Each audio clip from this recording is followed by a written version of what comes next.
continue on just for a moment in this area of influencing people. They have faith in people. Number 4, an influencer listens to people. In fact, Paul Tillich said the first duty of love is to listen. I don't know. Maybe you're not like I am, but one of the early marriage issues that Margaret and I had to work through is that Margaret would like to talk to me about issues of which I wanted to tell her how to solve them. And very early in the marriage, I realized that she didn't want answers.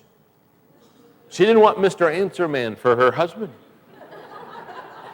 What she wanted was just somebody to listen to her. Many times she said, John, I'm not wanting answers. Just listen to me, listen. And I want, she'd be halfway. And I said, I got that one figured out. Here, step 1 and step 2, and then if you do this is huge. And I'd give her a list and say, there you are. Go get him. Climb that mountain, Margaret. You can do that. She's not wanting to climb a mountain. She just wants somebody to listen to her. Just listen to me. And it took me a long time to learn that. I love the story about the 89-year-old lady who had hearing problems, and the doctor said, I've got great news for you. He said, I can correct your problem. He said, there won't be any operation. He said, and the whole issue, and the lady said, listen, she said, I don't want you to operate. I don't want anything. She said, I've listened to people for 89 years, and it's enough. Just leave me deaf. You know what I'm saying? Wow. Okay, now. Let me help you to climb the ladder to better listening. This is something you can get your hands around.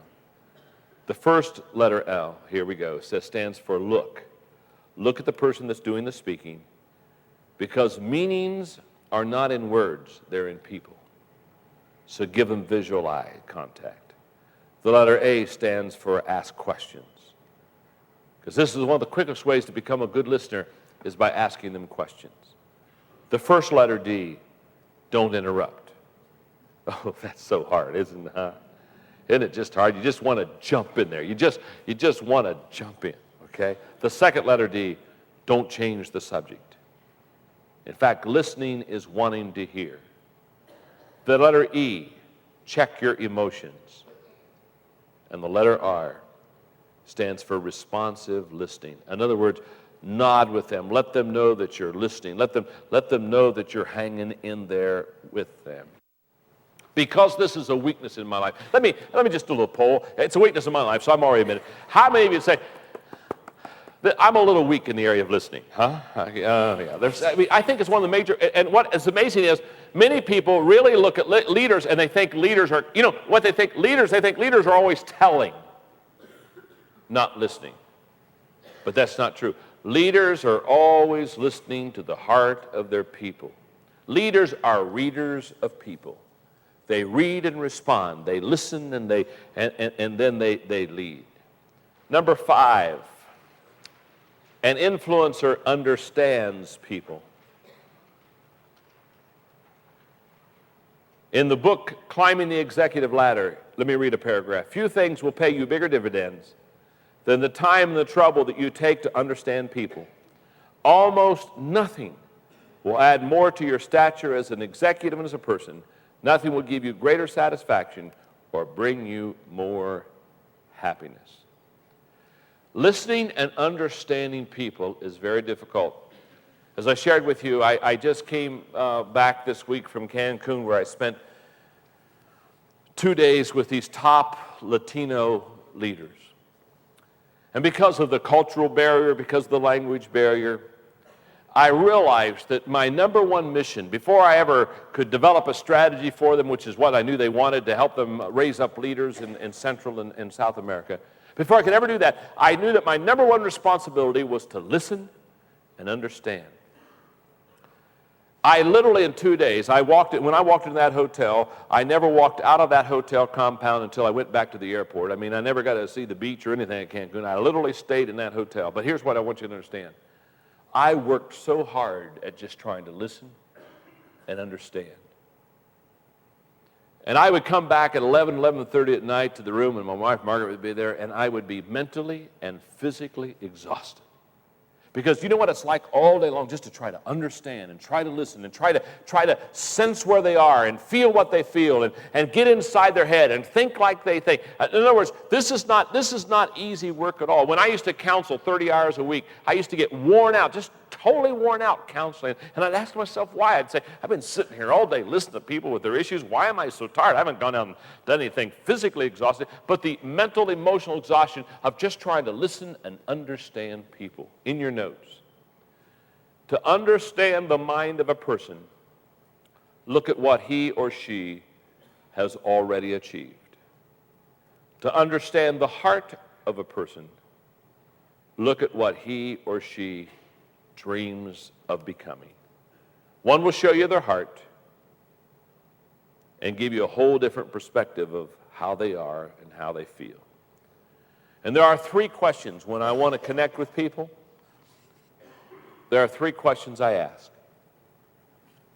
If I were to have lunch with you today, if you and I were to go to lunch, and I could sit down and have an hour and 10 minutes with you, I could walk out of that lunch and I could pretty well know the keys to your heart. And I could know that by asking you three questions. Question number one, what do you laugh about? In other words, what makes you happy? If I could sit down at a lunch with you and I'd say, okay, what makes you happy? You'd meet, you know, if you would talk to me about it right now, I'd talk to you about little Madeline, my grandchild, okay? And you've got something. You'd have something. You'd begin to talk. So what do you laugh about? The second question I'd ask you is, what do you cry about? What do you cry about? What makes you sad? What hurts? And the third question is, what do you dream about? What would you like to become? If you could be anything you ever wanted to be, if you could do anything you ever wanted to do, what would you be? What would you do? And when I want to lead people, here's what I know. If I know their heart, I know how they feel. If I know their mind, I know how they think. If I know what their strengths are, I know what they do well. And if I know what their weaknesses are, I know what they don't do well. And if I can know how they feel, how they think, what they do well and what they don't do well, I can go a long way in leading them successfully.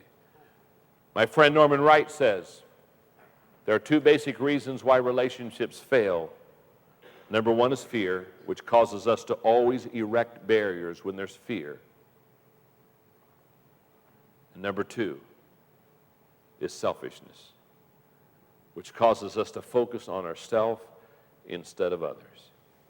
Fear and selfishness are the two basic reasons why relationships usually fail.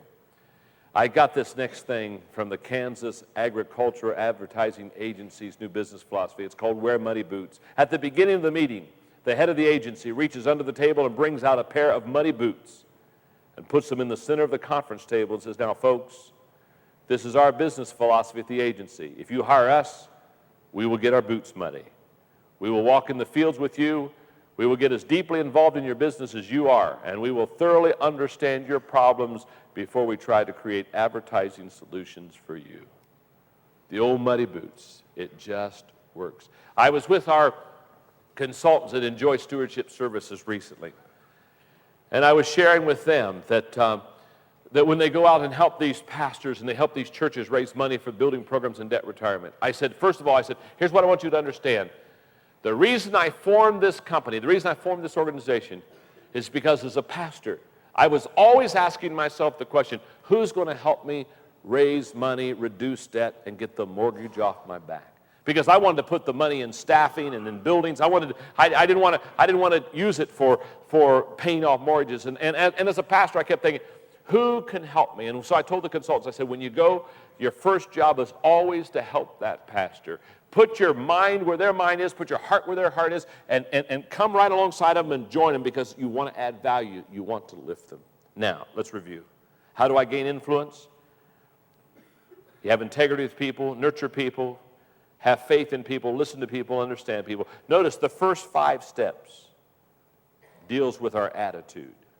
The first 5 things of gaining influence are attitude issues, and the last 5 steps are action issues. So let me give you the last 5 things. An influencer enlarges people. Influencers have the ability to enlarge people. Question, here we go. How do you grow an organization? Grow people. How do you grow people? Grow yourself. Enlarging others always begins with enlarging yourself first. Does that make sense? You cannot give what you do not have. If you're going to grow, you've got to grow yourself before you can grow others. It's like the rather heavy man who went on the sidewalk. There was one of these big sidewalk scales with a big needle, and he was a very, very large guy himself, and he stepped on the scales with a large needle and put in his quarter, but he didn't know that the scales were broken, so the needle only went to 45 pounds. You got the picture? And a little girl standing on the sidewalk watching this with her mother. You know, she sees this huge guy get on the scale, and the needle goes to 45 pounds, and she's trying to figure out. She looks at the scale, she looks at the man, she looks at the scales, and she's trying to figure it out. And finally, she big smile breaks out on her face. She says, "Oh, Mom, look at that man." She said, "He's hollow."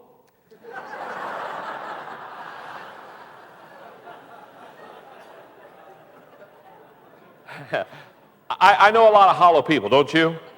If you're empty on inside, you cannot enlarge people. You cannot give what you do not have. So, what are the 6 essentials to enlarging others? Number 1, placing a high value on people.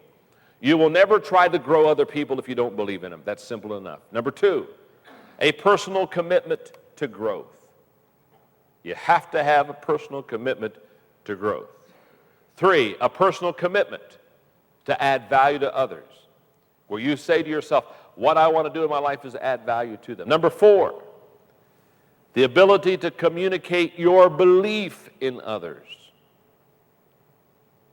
Number 5, the ability to stretch them. And number 6, your highest joy is other people's success. When you can come to that place, it is huge what happens. In my book, The Success Journey, I wrote what I think success is, and I think it's 3 things. I think success is knowing my purpose in life. I think, secondly, it's growing to my maximum potential. And here's what I want you to see, the third part of success. I think success is sowing seeds that benefit others. I do not think you can be successful unless you pour your life into others. Does that make sense? Enlarging and caring for others. That's what influencers, that's what leaders do. But an influencer not only enlarges people, number 7, an influencer navigates for people. An influencer helps people in the journey by navigating for them. The law of navigation, anyone can steer a ship, but it takes a leader to chart the course. I can remember the first time we did whitewater rafting. Especially we went into an area in Canada that was very rough waters. And I remember the guide looked at us and he said, I want to tell you 2 things. Number 1, he says, immediately obey me on command. When I tell you to paddle, paddle. When I tell you to bail, bail. When I tell you to lean one way, lean one way. He said, don't question. We don't want to get into debate. He said, you just remember, I'm the boss. Immediately obey me. And said the second thing he said we're going to do is he said we're going to get out of the raft. And he said when we go to the tough areas, we're going to get out of the raft and walk around the side. And we're going to look down at the river where the rough area is. I'm going to explain to you exactly what I want you to do, because he said, our key to success is you knowing about the trouble before you ever get there. And man, I remember I'm sitting there and I'm taking notes mentally. I'm saying, this is huge. This is huge. What a leader does is a leader helps the people that are navigating down the river of life by saying, not only listen to me, but when we're getting ready for some trouble, we're going to stop. I'm going to show you these spots ahead. Because here's what I know about a leader. Are you ready? A leader is one who knows more than the people around them. So leaders, they know more, okay, than the other people around them. They see more than others see. A leader is one who sees farther than others see. And a leader is one who sees before others see. Now think about it for a moment. If you're getting on a ship and you're going on a journey, don't you want the captain to be able to see farther than you see? It just makes you feel a little bit more. I mean, do you want to get on a ship with Mr. Magoo? I mean, he's a happy boy, but the journey will be very exciting. No. You know what? Mr. Magoos don't have any business navigating for other people, And the law of navigation says the leader sees farther than others sees more than others sees before others see. And leaders, what they do is they navigate. An influencer connects with people. An influencer has the ability to connect with people. All great leaders and communicators have one thing in common, and that is they connect with people. So let me give you 4 connecting thoughts. Number 1, connecting with people is the leader's responsibility. Connecting with people is the leader's responsibility. It's not the follower's responsibility to connect with you. If you're the leader, I remember I used to, as a kid, go over to General Electric and watch the locomotives come into the yard there to connect with the box cars to get the General Electric supplies. And they come in and they would couple the cars and take them out. You know what I noticed as a kid? Not one time did the box cars ever run around the yard looking for the locomotive.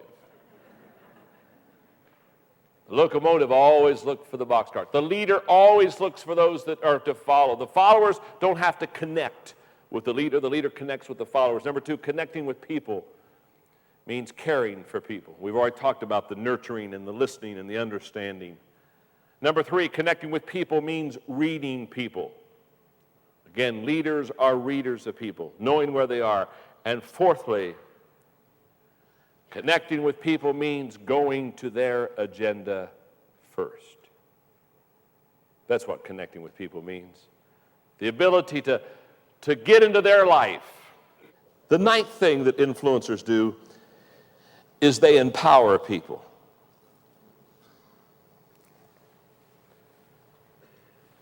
John Craig says, no matter how much work you can do, no matter how engaging your personality may be, you will not advance far in business if you cannot work through others. Enlarging people, enlarging a person deals with their individual growth. You enlarge them by dealing with their individual growth. Empowering a person deals with their organizational growth. And empowerment means several things. It means seeing the potential of an individual. It means saying encouraging, empowering words to that individual. It means sharing your power and position. It means showing to others that you believe in them. That's all that stuff. All that stuff is empowerment. By the way, when I stop here for a moment, when I teach leadership, especially in international areas, when I teach leadership, come on up here for a second. Let me illustrate something. Just come on up here and you can stand with me, right? My name's John. What's your name? Bob. Bob. When I teach leadership in international areas, this is huge in empowerment.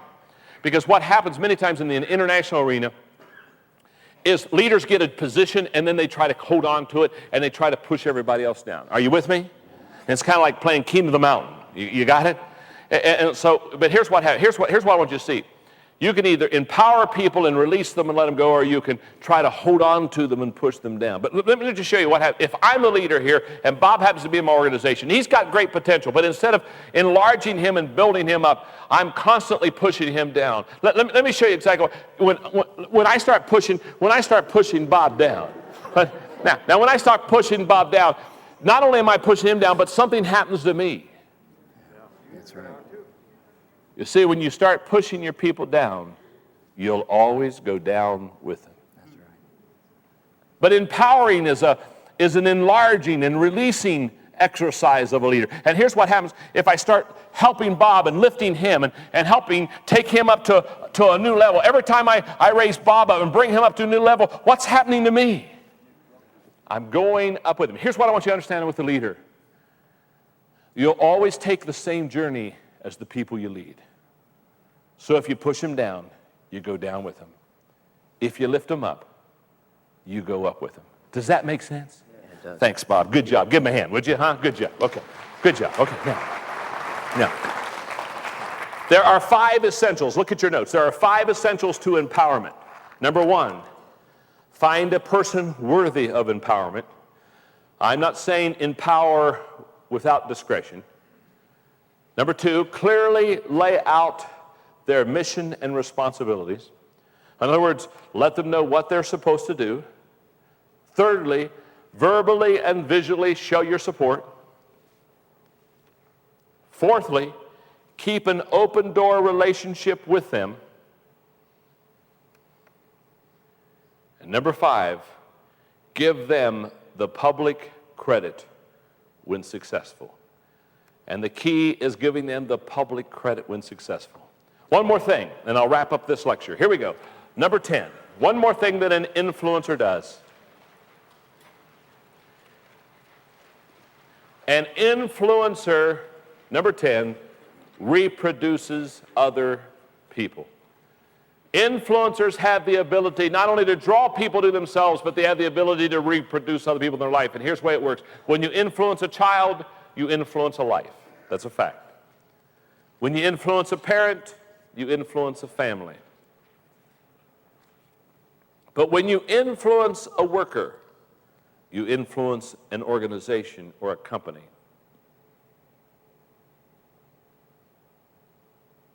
And when you influence a leader, you influence everyone who looks to him or to her for leadership. So you can see the multiplication power of empowerment itself. So here's the question. Why don't all leaders develop other leaders? Have you ever thought of that before? Because it takes a leader to develop a leader. It takes a leader to it takes one to know one, takes one to grow one, takes one to show one. Okay, why don't most leaders develop other leaders? Number 1, because they're insecure. And if we're insecure, we'll never develop another leader because we're afraid they'll take our job. Isn't that right? Oh my goodness, I don't want to, oh my goodness, I might be replaced. Oh happy day, oh happy day. Okay. Number 2, they spend too much time with the followers. Number 3, followers, and this is very true, followers are easier to find and lead than leaders. Isn't that true? I mean, it's easy. If I tell you right now, walk out of the auditorium and go out and find some followers, that isn't hard. You just go out and find people. But if I say go out and find some leaders, it's a little, see, leaders are hard to find. And not only are leaders hard to find, leaders are hard to gather. Isn't that true? You tell a leader, come with me. And the leader doesn't just jump on and say, oh, yeah, well, good, you're moving, I'll go. You tell a leader to go with you, and they'll say, where are you going? When you coming back? What are you going to do while you're gone? How much does it cost? Can I drive?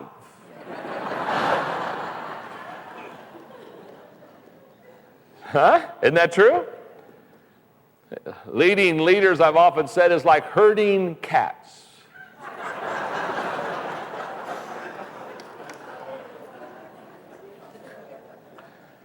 Number 4, the fourth reason we don't develop others to be leaders is that they don't recognize the value of developing leaders. They don't realize the value of multiplication with leaders. And number 5, leadership has been viewed as a competitive effort, not a cooperative one. I think this is a huge problem right here. We look at leadership as a competitive effort, not a cooperative one. Let me explain to you. Remember when you were a kid? How many of you when you were kids, how many of you played Follow the Leader? Huh? You play that game? Remember what the job of the leader was to do? The job of the leader was to do complicated things so that the followers would never become the leader. Isn't that right? In other words, it was the job of the leader to do things so difficult that no one would ever become the leader except the person that was leading. So it was your job as a leader to protect your job. What was the job of the followers? To take the job away from the leader. They wanted to be the leader themselves, so they had to outperform the leader so they could become the leader. This competitive spirit, I remember when I was a kid, I grew up, I loved to play basketball, and on my home court, it's the one that's the basketball, the basket's on your garage. You got what I'm saying? On my home court with my driveway, I was awesome. And I'd play follow lead with the kids, and if I saw one of them getting real close to me, there was this deal that the backboard came out from the garage. There was this deal where I'd take the basketball and I would hit the garage, it would go over the backboard, and it would go right through the nets. I mean, only a kid who spends hours doing nothing can do that kind of thing. You understand? Okay.